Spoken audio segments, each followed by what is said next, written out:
Bonjour à tous, nous poursuivons avec la troisième Mishnah du 7e Pérec. Comme nous l'avons vu à propos du Sadeh Achouza, du champ, un champ que nous avons donc d'héritage de père en fils depuis l'époque de Yoshua bin Nun, la Mishnah va nous apprendre le din que le Sadeh Achouza peut être acheté, comme l'on vu dans la Mishnah précédente, par son propriétaire ou par un autre homme. La différence était, comme nous l'avons vu, est-ce qu'il rajoute un cinquième ou pas? Le propriétaire ajoute un cinquième, mais la somme que l'on doit donner au Ekdesh est toujours la même. Pour un bet-kor, il faudra donner 50 shekels pour 49 ans, et nous avons vu donc pour un bet-kor où on va pouvoir semer 30 CA d'orge, c'est l'équivalent d'un sela, d'un shekel et un pundion par an. S'il reste 20 ans avant le Yovel, il devra donner 20 sela et 20 pundion. La Mishnah continue, nous dit Igdisha ou Geala, celui qui a donc offert le champ Sedeh Achouza au Beth Amikdash et qui l'a racheté en fonction de la somme qui avait été marquée dans la Torah. Il avait même rajouté le 1/5 comme il devait le faire. Et que maintenant arrive le Yovel, et Nayotsem Yado Yovel, le champ ne sortira pas de ses mains. Ça y est, il a récupéré le champ, c'est à lui, il a racheté du Yovel, il a racheté du Beth Amikdash, il le gardera au Yovel, et ce champ ne sera pas donné au Kohanim, comme si c'était quelqu'un d'autre qui avait racheté ce champ, pas le propriétaire, ou lorsqu'arrive le Yovel. De la même manière que lorsque quelqu'un vend un champ Sedeh Achouza et que le Yovel arrive, c'est le propriétaire qui le récupère. Mais si quelqu'un a offert un champ Sedeh Achouza au Beth Amikdash et que quelqu'un d'autre l'a racheté, au Yovel, cet homme-là va perdre ce champ qu'il a racheté et ce champ va être donné au Kohanim, comme c'est marqué dans la Torah. Ici, la Mishnah continue, dit Geala Beno.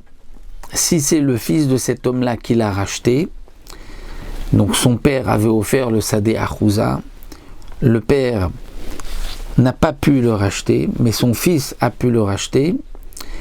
Le père est encore vivant, Yotza le Aviv Bayovel. Au Yovel, le terrain va sortir des mains du fils, mais ne va pas aller au Kohanim, il reviendra au père.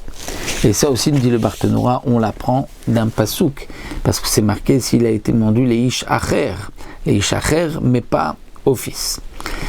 Mais attention, là nous dit la Mishnah, Geala acher, si c'est un autre, un étranger qui a racheté le champ du Ekdesh, ou echad min akrovim, ou même si c'est un proche parent du propriétaire, mais ce n'est pas le fils du propriétaire, et ensuite, au Geala miyado, le propriétaire lui-même, qui avait offert au Beth Amikdash, a maintenant les moyens et l'a racheté de celui qui l'avait racheté, qui l'avait donc sorti du Ekdesh, eh bien le propriétaire se retrouve maintenant avec le champ qu'il avait au départ offert au Beth Amikdash, il l'a retrouvé, même lorsqu'arrive le Yovel, Enayotsem Yado Beyovel. Le champ ne sortira pas de ses mains au Yovel, puisque maintenant le champ se trouve chez lui. Donc le Yovel ne pourra pas lui enlever ce champ pour le donner au Kohanim. Maintenant, Geala Echad Mina Kohanim. Un autre cas, nous dit la Mishnah. Le champ a été offert par son propriétaire Sadeh Achouza au Beth Amikdash. Lui n'avait pas les moyens de le racheter, il ne l'a pas racheté, mais il y a un Kohen qui l'a racheté. Geala Echad Mina Kohanim, il y avait un Kohen qui avait de l'argent et il a racheté le terrain. Donc il a donné au Beth Amikdash, en fonction des années, pour chaque bet-kor, il avait donné un shekel et un pundion par année. Maintenant arrive le Yovel, Varitachat Yado, et le champ est chez lui. Donc normalement, qu'est-ce qui se passe? Si ce n'est pas le propriétaire qui l'a racheté, le champ sort au moment du Yovel des mains de celui qui l'a racheté et va être donné au Kohanim. Mais lui, c'est un Kohen qui doit le recevoir. Donc il va dire, pourquoi je le sors? Je suis Kohen, donc je le garde. Non. Lo yomar oil veyotza la Kohanim beyovel.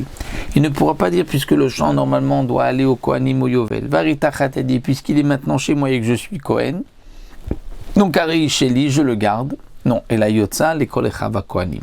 Il devra le sortir et il sera partagé parmi tous les Kohanim qui sont du Mishmar de la garde, puisque n'oublions pas que les Kohanim étaient divisés en 24 Mishmarot, et chaque semaine, il y avait un Mishmar, donc une garde, un groupe de Kohanim qui servait au Beth Amikdash.